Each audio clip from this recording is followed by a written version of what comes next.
Hello students, कैसे हैं आप सब। तो आज पढ़ेंगे जो एएसओ का पेपर 2 है कॉमर्स का, उसके कुछ important topic, that is unit 7 international business. और इसके topic IMF, world bank, WTO, NAFTA, EU, इसे हम कंप्लीट करेंगे आज। तो ये सब पढ़ने वाले हैं, थोड़े से हार्ड टॉपिक हैं, याद करने वाले हैं। तो इसे हम बहुत अच्छे से पढ़ेंगे ताकि हमें ये दिमाग में बिल्कुल ही सेट हो जाए, और बार बार पढ़ेंगे ताकि रिवाइज होता रहे। तो चलिए स्टार्ट करेंगे आज का टॉपिक।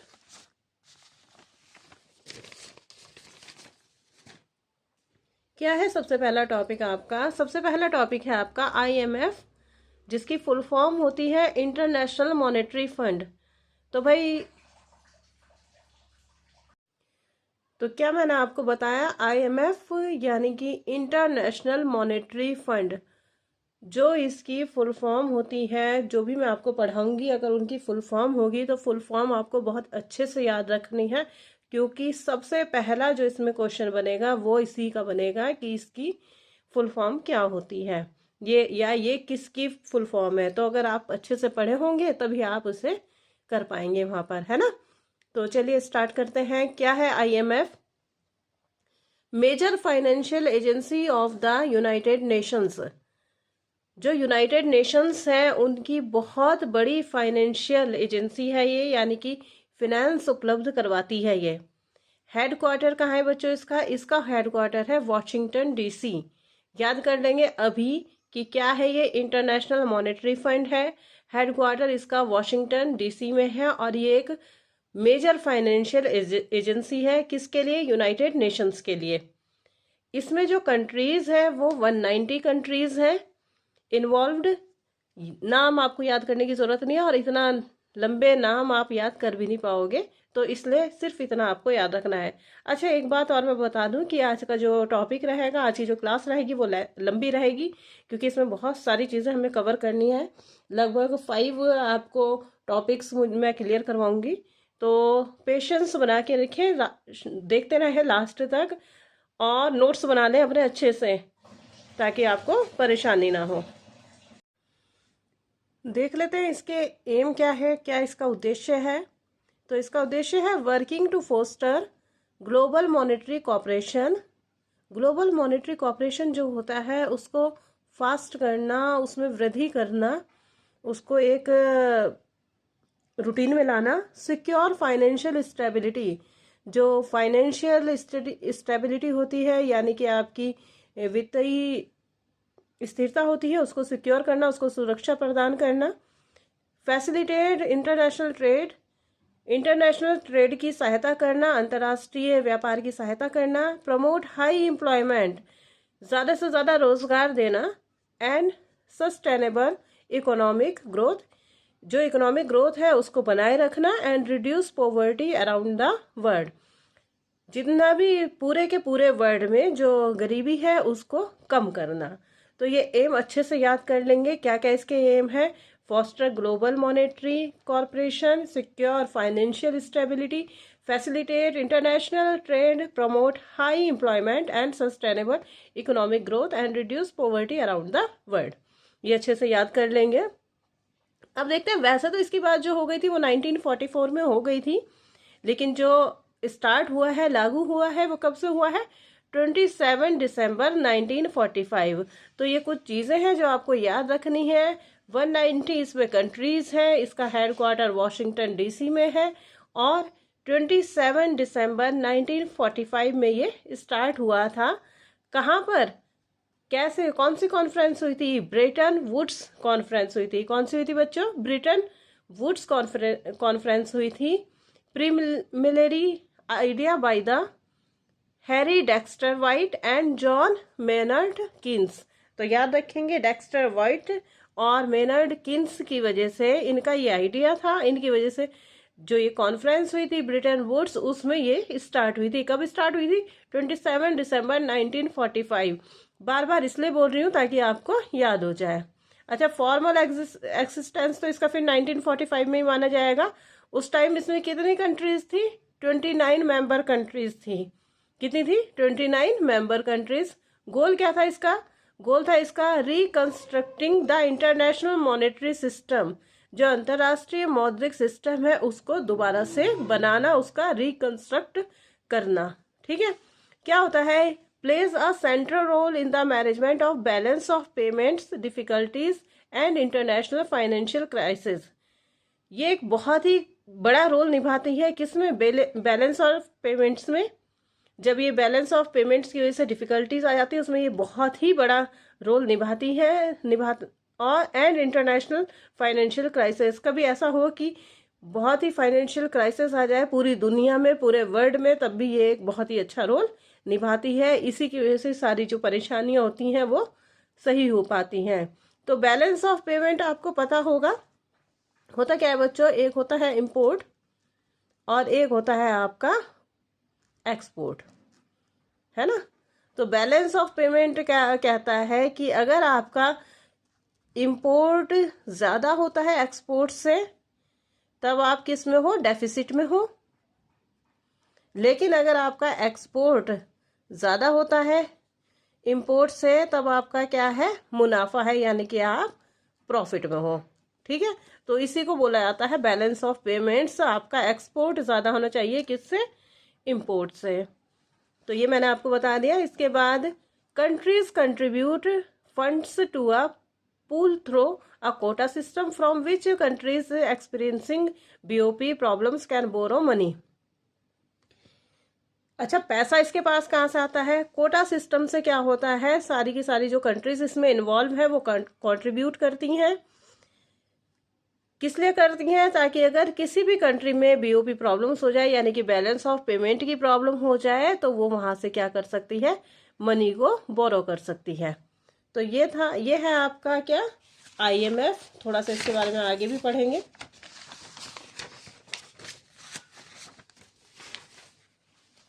अब इसके थोड़े से फंक्शंस देख लो। फंक्शंस इसके क्या है, फंक्शंस है इसके fixed exchange rate between countries. जो कंट्रीज इसमें इन्वॉल्व है उनके बीच में क्या होगा, फिक्स्ड एक्सचेंज रेट होगा। To provide short term capital, ये क्या करता है, शॉर्ट टर्म कैपिटल देता है। To help mend the pieces of the international economy after the great depression and world war second.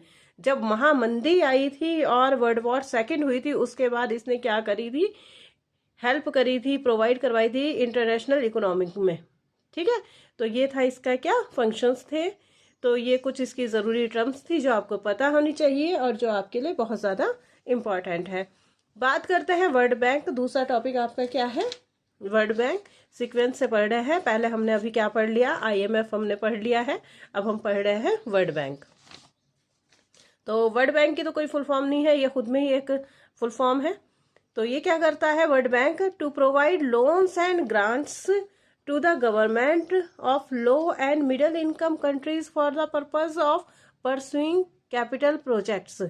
क्या करता है, प्रोवाइड करवाता है, लोन्स देता है, सहायता देता है किसको, जो लो और मिडिल इनकम कंट्रीज हैं, ताकि वो क्या कर सके, अपनी जो कैपिटल प्रोजेक्ट्स हैं उनको कंटिन्यू रख सकें। ठीक है, तो ये लोन प्रोवाइड करता है, ये ज़्यादा किस पे काम करता है, लो और मिडिल इनकम कंट्रीज, यानी कि डेवलपिंग कंट्रीज जो होती है ना उस पे। अच्छा, इसमें क्या क्या होता है, इसमें आईबीआरडी और आईडीए का ये क्या है, मिश्रण है। वर्ल्ड बैंक क्या क्या है इसमें, इसका आईबीआरडी की फुल फॉर्म आप याद रखेंगे, International Bank for Reconstruction and Development, और आईडीआई इंटरनेशनल डेवलपमेंट एसोसिएशन। बहुत अच्छे से फुल फॉर्म याद कर लेना आप। IBRD International Bank for Reconstruction and Development, IDA International Development Association. देखो अब क्या बोल रही है, with IMF 1944 Bretton Woods conference. यही बात बताई मैंने अभी पीछे, आईएमएफ के लिए कौन सी कॉन्फ्रेंस हुई थी, ब्रिटेन वुड्स कॉन्फ्रेंस। इसके बाद क्या हुआ, आफ्टर अ स्लो स्टार्ट, एक स्लो स्टार्ट हुआ। Its first loan was to France in 1947। इन्होंने अपना जो पहला वो दिया, लोन दिया, वो किसको दिया, फ्रांस को दिया 1947 में। In the 1970s it focused on loans to developing world countries. भाई फ्रांस कोई डेवलपिंग कंट्री तो है नहीं, फ्रांस क्या है, डेवलप्ड कंट्री है, उसको लोन दिया। लेकिन 1970 के बाद के आसपास ये क्या सोचने लगे, ये सोचने लगे कि जो हमें मोर फोकस करना है, लोन्स हमें किसे प्रोवाइड करवाना है, डेवलपिंग कंट्रीज को देना है। फिर क्या हुआ, shifting away from that mission in the 1980s। 1980s में ये इसी मिशन पर अपने फोकस हो गए, शिफ्ट हो गए। किस पर, कि अब हम डेवलपिंग कंट्रीज को ही क्या देंगे, लोन प्रोवाइड करवाएंगे। For the last 30 years it has included NGOs and environmental groups in its loan portfolio। Last 30 years में इन्होंने क्या किया है, इन्होंने NGO इन्वायरमेंटल ग्रुप्स जो होते हैं उनको क्या करवाया है, लोन प्रोवाइड करवाया है। Its loan strategy is influenced by the sustainable development goals as well as environmental and social safeguards. किस लिए इन्होंने ये करा, क्योंकि ये इनका जो गोल था वो था कि हम इन्वायरमेंट को और सोशल सेफ गार्ड्स बनाए रखें, यानी कि पर्यावरण को सुरक्षित करने के लिए, सामाजिक सेफ गार्ड्स के लिए भी इन्होंने क्या किया, लोन देना शुरू कर दिया। अब जो ये वर्ल्ड बैंक होता है, इसको रन कौन करता है, रन करता है एक प्रेसिडेंट और एंड 25 एग्जीक्यूटिव डायरेक्टर्स। तो इसमें एक प्रेसिडेंट होता है, 25 इसमें एग्जीक्यूटिव डायरेक्टर्स होते हैं, 29 वेरियस वाइस प्रेसिडेंट, 29 इसमें वाइस प्रेसिडेंट भी होते हैं। याद कर लेना, एक प्रेसिडेंट, 25 एग्जीक्यूटिव डायरेक्टर्स और 29 वेरियस वाइस प्रेसिडेंट।